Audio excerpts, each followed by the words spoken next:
چاند کی شہزادی۔ ایک سرسبز و شاداب گاؤں تھا جہاں پر خوبصورت پھول اور درخت تھے اور ایک ندی بہتی تھی جس کا پانی بہت صاف تھا۔ اس گاؤں میں ایک معصوم لڑکی رہتی تھی جس کا نام ایمان تھا۔ وہ بہت خوش مزاج تھی اور سب سے پیار کرتی تھی۔ وہ ہر روز باغوں میں جاتی، تتلیوں کے پیچھے دوڑتی اور پرندوں کے گیت سنتی۔ اس کی خوبصورت مسکراہٹ نے اس گاؤں کے ماحول کو بھی مزید دلکش بنا رکھا تھا۔ ایک شام جب ایمان اپنے گھر لوٹی تو اس کا چہرہ مسکراہٹ سے جگمگا رہا تھا۔ اس کی امی نے پوچھا، میری بچی آج اتنی خوش کیوں ہو؟ ایمان نے جواب دیا، امی آج باغ کے پھول، جانور اور پرندے سب میرے دوست بن گئے ہیں۔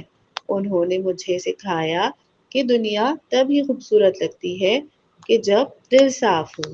اس کی امی نے اسے پیار سے گلے لگایا اور کہا، بیٹی بالکل صحیح، یہی اصلی خزانہ ہے، ایمان کا صاف دل اور دوسروں کے لیے محبت کا جذبہ صرف اس کی زندگی میں نہیں بلکہ پورے گاؤں میں خوشیاں بکھیر رہا تھا۔